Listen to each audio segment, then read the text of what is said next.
kau mengusir. Nggak boleh kau. Inilah video amatir ketika warga Kota Medan kesal usai petugas Dinas Perhubungan Kota Medan tidak memberikannya parkir di Jalan Krakatau, Kecamatan Medan Timur, Kota Medan, Sumatera Utara, karena tidak memiliki stiker parkir berlangganan. Aksi adu mulut pun tidak terhindarkan antara petugas Dishub Kota Medan dan warga. Bahkan warga kesal tidak diizinkan parkir dan nyaris memukul petugas Dishub Kota Medan. Kepala Dinas Perhubungan Kota Medan, Iswar Lubis, mengatakan Wali Kota Medan, Bobi Nasution, sudah menetapkan pemberlakuan parkir secara berlangganan dengan sistem berbayar dalam setahun sekali pada 1 Juli 2024 lalu. Yang menggunakan fasilitas yang merupakan objek retribusi wajib melakukan pembayaran parkir. Sistem pembayaran parkir yang berlaku hari ini adalah sistem pembayaran dengan sistem berlangganan, yaitu sekali setahun. Sehingga yang tidak bayar, ya tidak berhak untuk parkir di objek retribusi. Iswar pun menegaskan jika kedepannya masih didapati keributan dan pertentangan yang dinilai hanya untuk kepentingan dari kelompok lain, maka akan diproses sesuai hukum yang berlaku. Meski demikian, beberapa pengendara lain juga kerap dimintai pembayaran parkir oleh juru parkir, walaupun sistem parkir berlangganan sudah ditetapkan oleh Wali Kota Medan.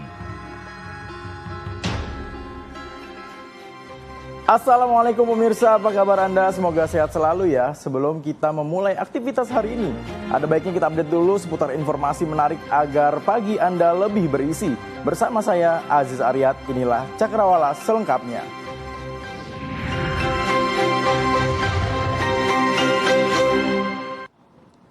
Pemirsa, freestyle ala emak-emak yang mengendari sepeda motor matic sambil berdiri hingga hampir tertabrak truk di sekitar alun-alun Juwana, Jawa Tengah, Kabupaten Pati.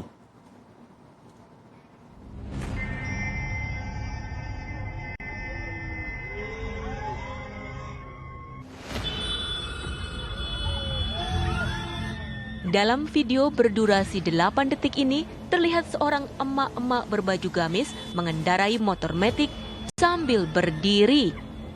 Tanpa mengurangi kecepatan, ia langsung melaju ke Jalan Pantura Pati Rembang di selatan perempatan alun-alun Juwana, Pati, Jawa Tengah. Emak-emak itu nyaris tertabrak truk. Namun dengan santainya, ia bisa menghindari dan menyelamatkan diri dengan tetap konsisten bergaya freestyle. Emak-emak tersebut dikenali warga dengan nama Tinuk, warga Kecamatan Juwana. Wanita berusia 40 tahun tersebut merupakan orang dengan gangguan jiwa atau ODGJ. Pihak kepolisian sering mengamankan emak-emak tersebut lantaran kerap berulah. Bila kambuh, Tinuk membawa kabur motor milik keluarganya atau tetangganya. Ia langsung melaju di jalan raya mengendarai sepeda motor sambil berdiri tanpa menggunakan helm.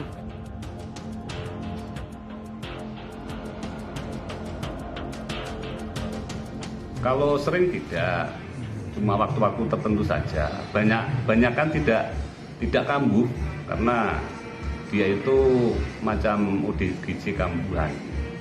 Kalau tidak kambuh ya kerja seperti biasa. Dia juga punya keluarga, punya anak, punya suami.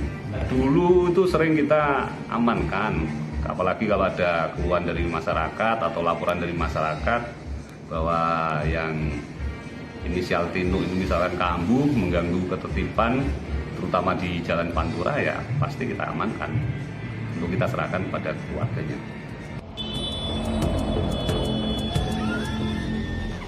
Selama ini, jika kondisi penyakit kejiwaannya tidak kambuh, Tinuk hidup normal bersama suami dan anaknya. Pemirsa, mantan Menteri Pertanian Syahrul Yassin Limpo divonis 10 tahun penjara dan denda 300 juta rupiah, subsidi 4 bulan penjara. Selain itu, Majelis Hakim juga menjatuhkan pidana tambahan terhadap SYL untuk membayar uang pengganti sebesar 14,14 miliar rupiah dan ditambah 30.000 dolar Amerika.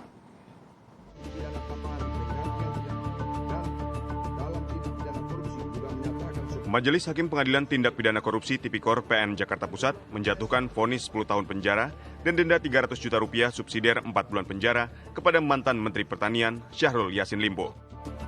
SYL dinilai terbukti secara sah dan meyakinkan menurut hukum melakukan tindak pidana korupsi secara bersama-sama di lingkungan Kementerian Pertanian. Selain pidana utama, Majelis Hakim juga menjatuhkan pidana tambahan terhadap SYL untuk membayar uang pengganti sebesar 14,14 miliar rupiah ditambah $30.000 Amerika subsidiar 2 tahun penjara. Untuk terdakwa Syahrul Yassin Limpo mengadili 1. Menyatakan terdakwa Syahrul Yassin Limpo tersebut di atas telah terbukti secara sah dan meyakinkan menurut hukum bersalah melakukan tindak pidana korupsi secara bersama-sama dan berlanjut sebagaimana dakwaan alternatif pertama penuntut umum. 2. Menjatuhkan pidana terhadap terdakwa Syahrul Yassin Limpo oleh karena itu dengan pidana penjara selama 10 tahun dan denda sejumlah 300 juta rupiah dengan ketentuan apabila denda tersebut tidak dibayar diganti dengan pidana kurungan selama 4 bulan. 3. Menghukum terdakwa Syahrul Yassin Limpo untuk membayar uang pengganti sejumlah 14.147.144.786 rupiah ditambah $30.000 Amerika.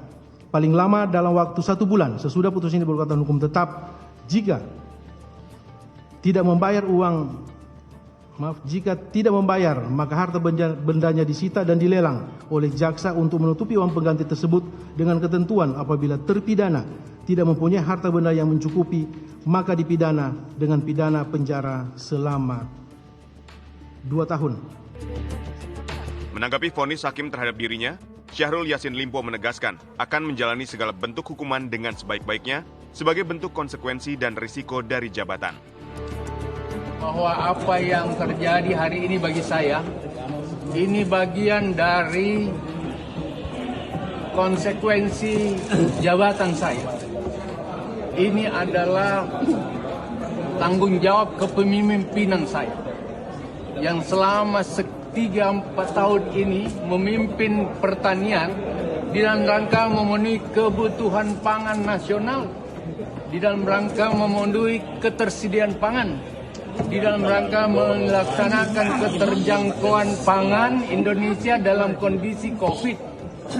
Oleh karena itu, mungkin saya sebagai manusia biasa, ini resiko leadership.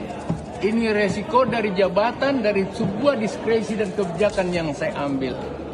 Saya akan pertanggungjawabkan itu adik-adikku teman pers. Saya akan pertanggungjawabkan ini dan saya akan hadapi ini dengan sebaik-baiknya.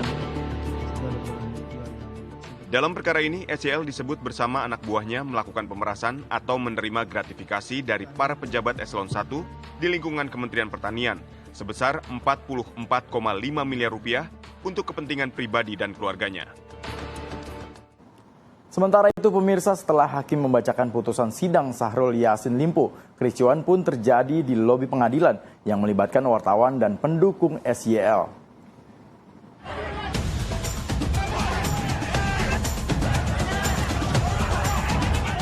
Kericuhan terjadi saat awak media hendak melakukan wawancara dengan Syahrul Yassin Limpo.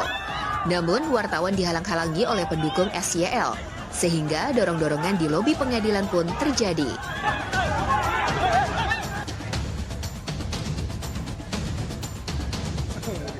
Tak sedikit wartawan yang terdorong oleh aparat keamanan, bahkan sebagian diantaranya kena pukulan dan tendangan.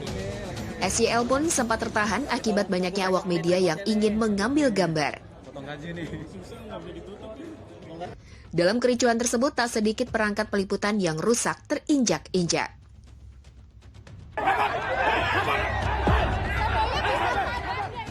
Dari berita lainnya, pemirsa, viral di media sosial mobil pemadam kebakaran yang hendak mengisi solar kehabisan saldo kartu pengisian BBM. Hal ini pun diklarifikasi Kepala Dinas Damkar Kota Depok. Solar habis semua Pak Jaksa, nih mobil unit pemadam di pom bensin gak ngisi.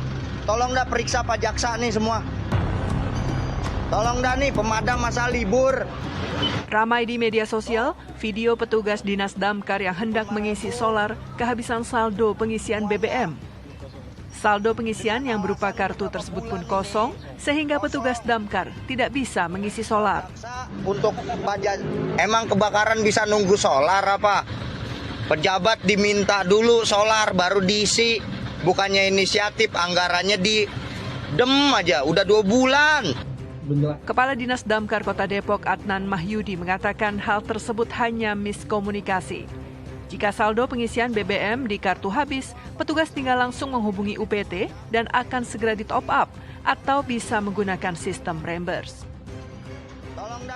Cuma waktu mau ngisi juga apabila memang ada konfirmasi pada kami pimpinan di sini baik UPT, Pak kami mau ngisi dia topanya belum kosong, ya kami akan isi kembali langsung dengan pom bensin.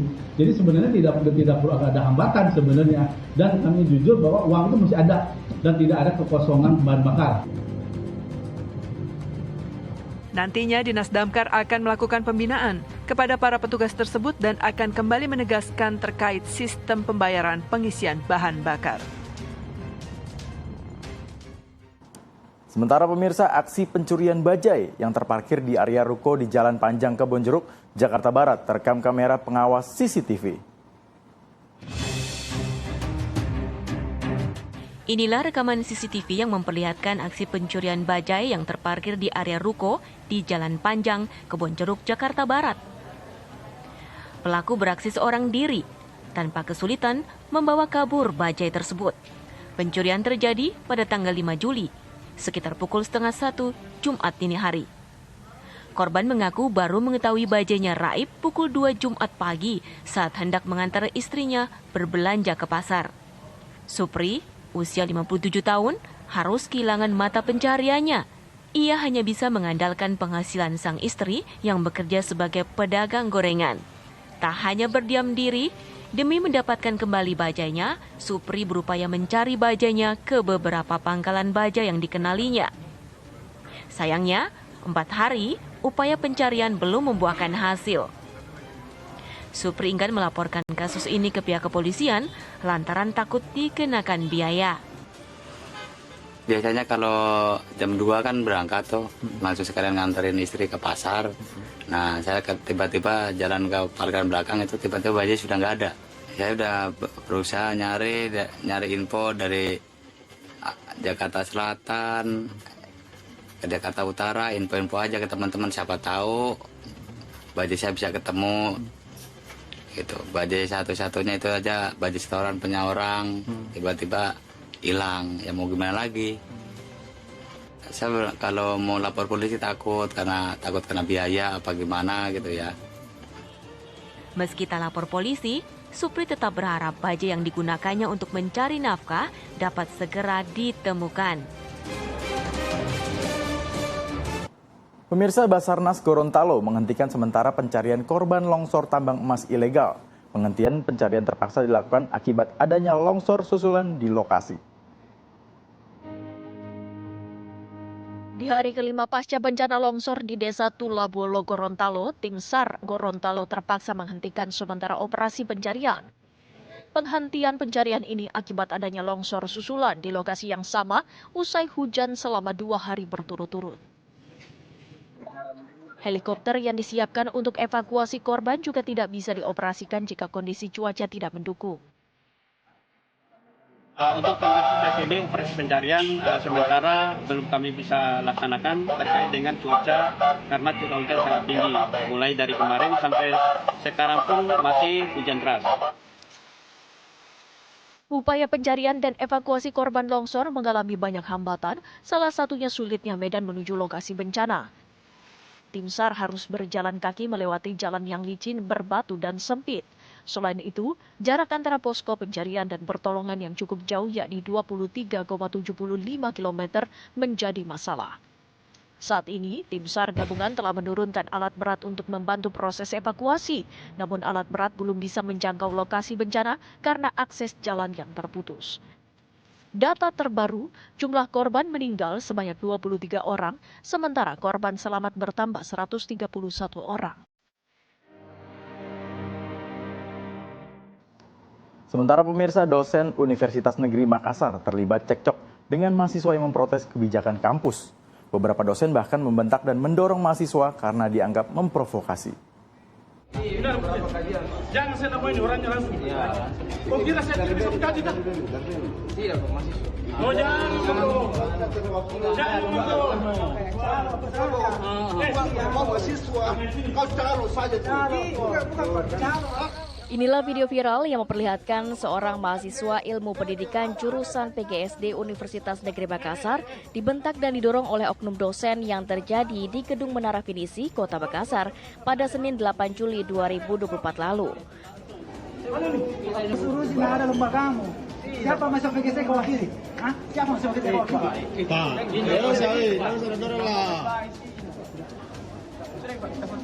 Mulanya, mahasiswa yang diketahui bernama Dirga ini hendak berdialog dengan Rektor UNM, Prof. Karya Jayadi, dan ingin mempertanyakan terkait 5 persoalan yang ada di kampus. Salah satunya kewajiban membeli alma mater bagi mahasiswa baru yang dulunya seharga Rp175.000 naik menjadi Rp250.000.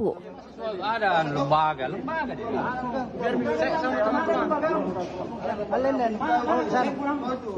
Namun pada saat ingin bertemu sang rektor secara langsung, beberapa sivitas akademik langsung mendorong dan juga membentak mahasiswa, bahkan mengusirnya hingga turun tangga dan menudingnya sebagai provokator.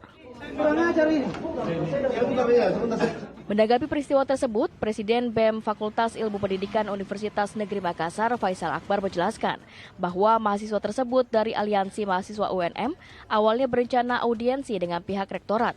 Namun lantaran tidak bisa ditemui di ruangannya, mahasiswa tersebut menuju ke gedung Finisi UNM. Sebenarnya kalau dilihat jelas kami menyayangkan, karena kan kami datang secara baik-baik, bertanya dengan baik-baik, tapi apa yang kami dapat itu tidak sesuai dengan bayangan kami, jawabannya. Sementara itu, pihak Universitas Negeri Makassar belum memberikan keterangan resmi terkait kejadian tersebut. Siapa masuk PGSD kau wakili? Hah? Siapa masuk PGSD kau wakili? Kita beralih ke berita lainnya, pemirsa. Artis BRB Kumalasari laporkan suaminya ke Polda Metro Jaya lantaran diduga kabur dan mencuri sejumlah berlian miliknya. Barbie Kumalasari meradang. Selebritis yang kini juga menyandang profesi sebagai pengacara itu kehilangan sejumlah berlian yang sangat berharga miliknya. Peristiwa berawal suatu pagi saat bangun dari tidur, Barbie Kumalasari kehilangan perhiasannya berbarengan dengan suaminya yang bernama Bagus Saputra. Perhiasan berlian berupa 3 buah cincin dan anting berlian hilang dalam waktu bersamaan dengan suaminya pergi tanpa pamit. Sang suami yang tak juga kunjung merespon saat dihubungi membuat kecurigaan Barbie Kumalasari pun memuncak. Kehilangan suami, terus aku kehilangan perhiasan di saat waktu yang bersamaan. Dan alhamdulillah tadi malam akhirnya juga yang aku kehilangan juga menghubungi aku dan dia sudah menyatakan diri sudah memang dia mengambil perhiasan aku, ya suami sendiri ternyata, ya kan. Hari ini pun aku juga menunggu dia untuk dia datang ke Senayan City bertemu dengan partner aku, Sunan Kalijaga dan Bang Agus Nahak, ya kan, untuk mengembalikan, ya kan, mengembalikan perhiasan aku yang sudah dia ambil, kan gitu. Karena tak ada itikat baik dari Bagus, suami yang baru saja dinikahinya pada bulan Juli lalu itu, Barbie Kumalasari akhirnya melaporkan kehilangan tersebut ke Polda Metro Jaya 5 Juli lalu. Atas kehilangan tersebut, Barbie Kumalasari menderita kerugian miliaran rupiah. Meski begitu, hingga kini Barbie masih menunggu itikat baik sang suami untuk bertemu dan mengembalikan berlian miliknya. Pemirsa, penemuan mayat bayi yang terbungkus plastik yang tergantung di pohon oleh warga desa Mentawak, Merangin, Jambi akhirnya terungkap. Mayat bayi malang tersebut merupakan anak dari warga suku Anak Dalam yang sengaja dibungkus plastik dan digantung di pohon oleh kedua orang tuanya.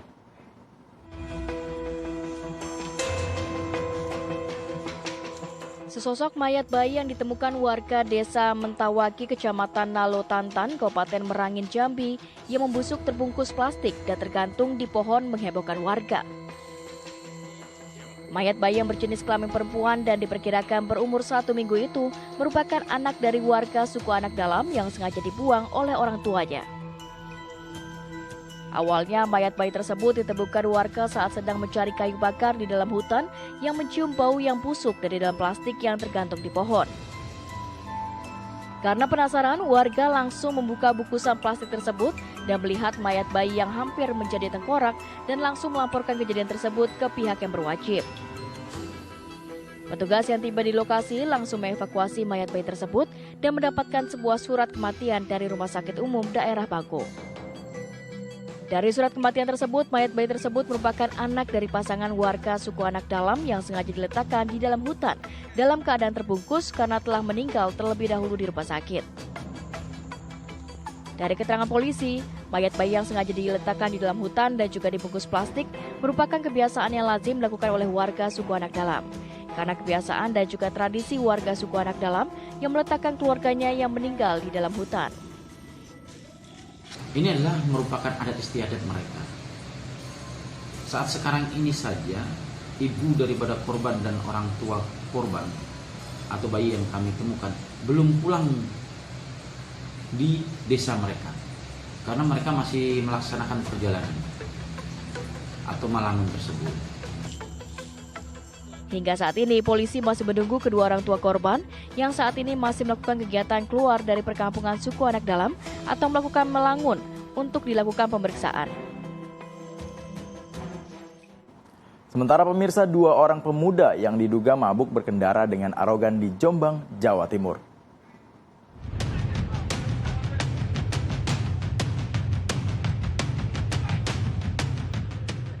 Dua orang pemuda yang berkendara dengan arogan di ruas Jalan Jombang, Jawa Timur. Bahkan kedua pelaku berulah dengan menghadang dan melempar batu ke arah bus yang tengah melintas. Aksi dua pemuda arogan sempat direkam oleh penumpang bus. Kedua pelaku terlihat menantang sopir bus.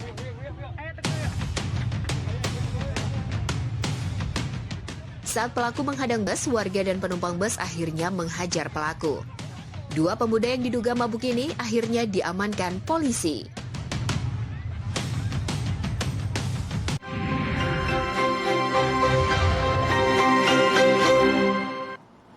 Pemirsa, terima kasih Anda masih menyaksikan Cakrawala bersama saya, Aziz Aryat. Pemirsa, harga minyak bersubsidi minyak kita mengalami kenaikan mencapai Rp18.000 per liternya. Hal ini terjadi pasca munculnya wacana dari pemerintah untuk menaikkan harga minyak kita.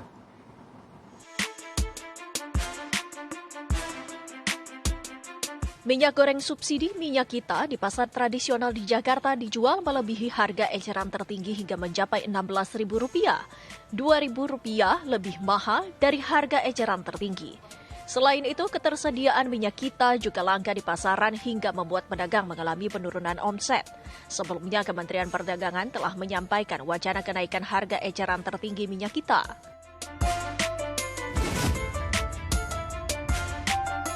Di Surabaya, Jawa Timur, harga minyak kita mencapai Rp15.000 hingga Rp18.000. Selain itu, kelangkaan minyak kita juga terjadi untuk menyiasati pedagang menjual handling atau per 10 botol minyak dengan harga Rp180.000. Sejak diwacanakan harga eceran tertinggi atau HET minyak kita mengalami kenaikan oleh pemerintah, keberadaan minyak kita di pasaran semakin menghilang. Sejumlah pedagang di Surabaya mengaku kesulitan mendapatkan pasokan minyak kita dari sejumlah agen.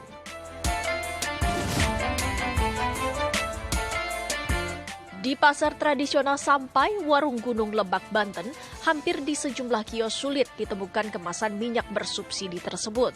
Pedagang hanya menjual minyak dengan merek lain dan minyak curah.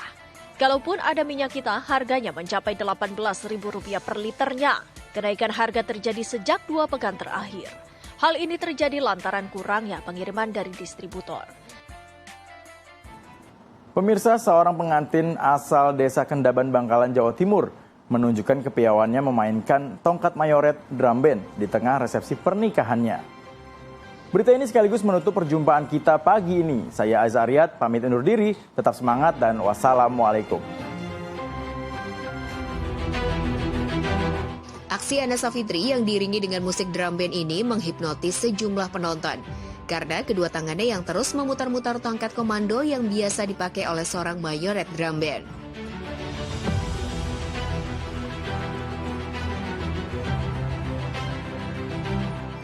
Menurutnya, ia sudah terbiasa memainkan tongkat komando drum band karena dirinya merupakan seorang mayoret atau pemimpin kelompok drum band di sekolah tempatnya menuntut ilmu di SMA Tanah Merah Bangkalan. Sementara sang suami, Abdurrahman, merupakan personel drum band bersama sang istri di sekolah yang sama. Namun ia merasa kaget saat resepsi pernikahan, tiba-tiba sang istri beraksi layaknya sedang memimpin pasukan drum band seperti biasanya. Meski begitu, ia mengaku senang dan bangga karena aksi istrinya menuai respon positif dari masyarakat.